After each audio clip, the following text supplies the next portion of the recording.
This is the Church of St. Paul in the Desert. May the words of my mouth and the meditation of our hearts be always acceptable in your sight, O Lord, our strength and our Redeemer.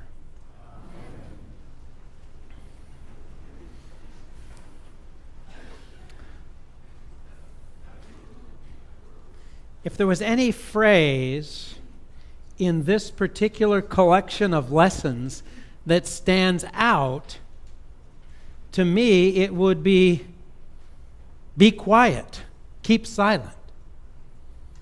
3 different times something happens and the people who are aware of it are told, keep silence.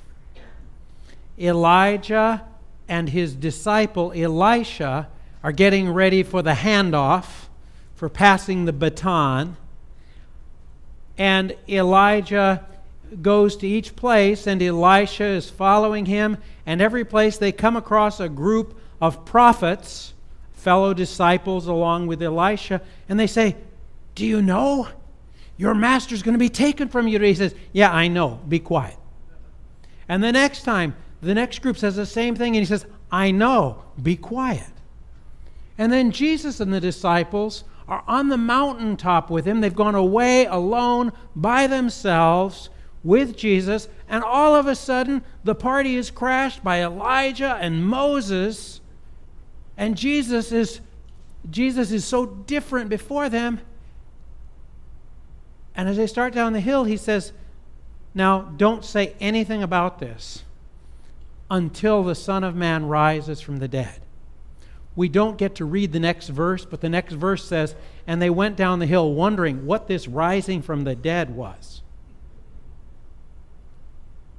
This is Transfiguration Sunday.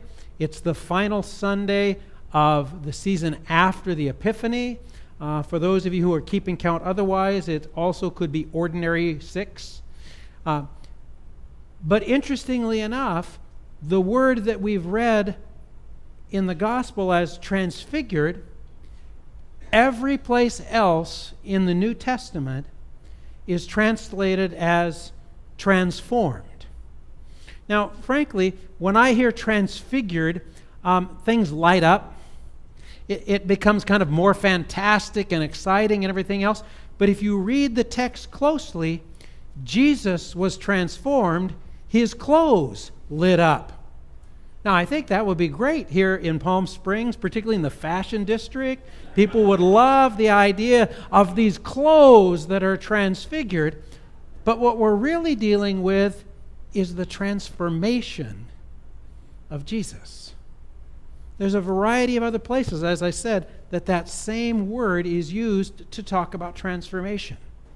Now, if you've been in almost any church, particularly the Episcopal church, in the last few years, it would not surprise me if on any given week you heard whoever was preaching talk about transformation. And if you've done any kind of leadership training, we talk about transformational leadership. It's kind of the new paradigm shift of leadership training. Paradigm shift's another word. You're supposed to laugh at that, but it's okay. It's all right. We hear about transformational this and that. And to be honest, several of us just came back from our diocesan convention this last weekend, yesterday. And the diocese heard about how, as a diocese, we are being transformed, and it's going to require transformed leaders and transformed members so that this church might be transformed and be the church that God has called us to be now. And frankly, I find myself getting really tired of hearing about transformation. Because quite often what I hear in transformation is that somebody has an idea, an agenda of what the church ought to be, and their idea of transformation, as they see in the scriptures, is whatever I think it is. So when I talk to you about transformation and I'm wanting you all to be transformed, you generally should assume that I have an idea of what I think you all need to be. And so when I say transformed, I kind of wanting you to fall into the new line that I have in mind for you all. If the bishop comes and mentions transformation, please don't call me out on that, okay? Or don't snicker. Listen attentively. But the reality is that we know absolutely nothing from the Scriptures about what this transformation was for Jesus. It just says he was transformed.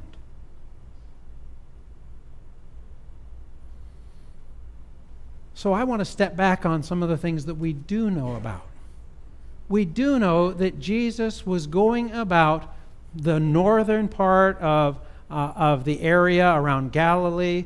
Jesus was healing, casting out demons. He was teaching. And from time to time, in the midst of all that activity, he would go apart. I think it was last week that we were reading that he went off by himself to pray, and his disciples came and got him and said, "Hey, everybody's looking for you." And do you remember what Jesus said then? He said, "Yeah, let's go someplace else." Quite different than the way we respond to all that.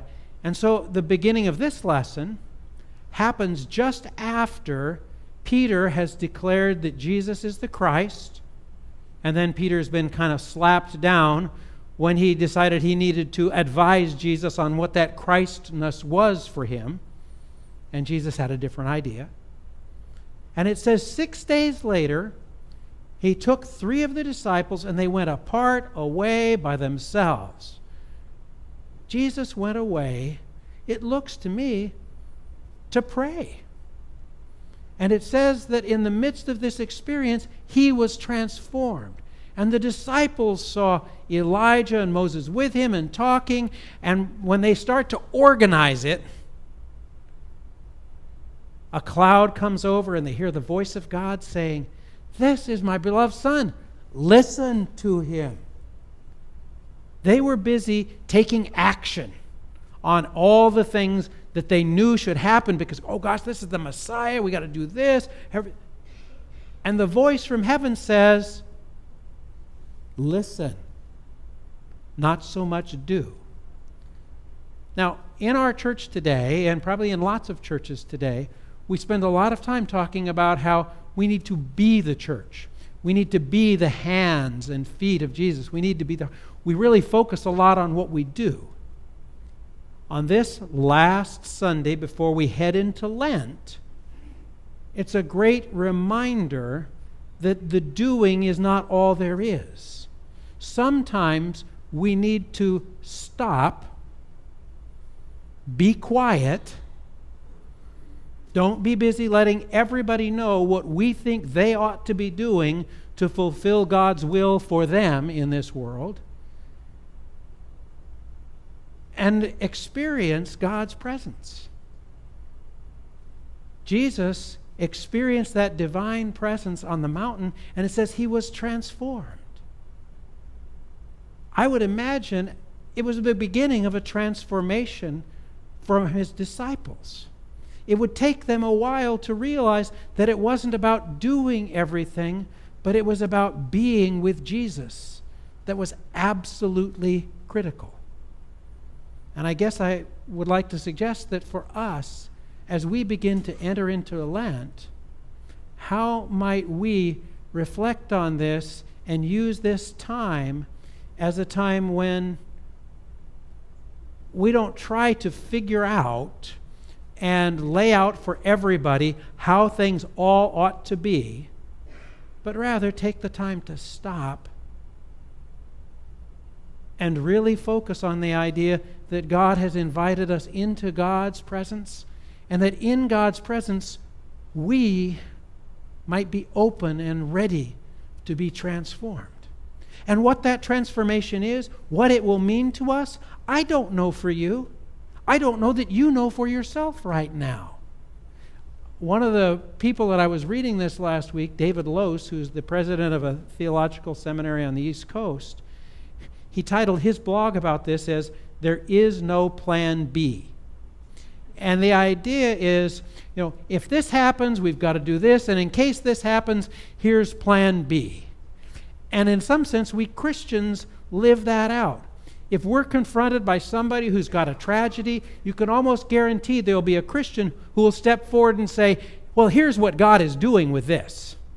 And there are some horrible things that Christians have said to people in our way of trying to organize and make it as if we know what God's doing in everything that's going on. What if instead we step back and did like Jesus asked, shut up, and as God asked, listen, and just attend to God's presence? And then go out, and God will give us plenty of things to do. But it's probably always best if the things that God asks us to do come from that place where we've been able to be apart, away, silent, and listening to God. Because my hope is that all the things that I can do in service of God, in leading this congregation, in being the person God's called me to be, come from that place of God's transformation, which I anticipate is probably already happening, and over the years I've been witness to some of it, but I actually don't know exactly where it's going. And it's not that God isn't present with me always. It's that sometimes I'm so busy trying to get to the next assignment and the next task that I leave behind that awareness of God's presence. So my invitation as we begin Lent is not that we have a great plan laid out of exactly how Lent should go, and at the end of Lent, here's who I should be. But rather, be focused on God's presence as we worship, as we receive communion, as we leave here and encounter people in everything we do. Be attentive to how is God present right now with this, and what does it call out of us, and be ready. Because I have an idea that it might be something different. We Episcopalians, in particular, we have lots of meetings. We had our diocesan convention where we made all sorts of interesting decisions. Our vestry is going to meet next weekend. You won't see me here next weekend because we're going to be planning and gathering. I can guarantee you that a part of our time will be spent about how are we as vestry and leaders of this church aware of God's presence with us, and what is God's presence with us calling out of us.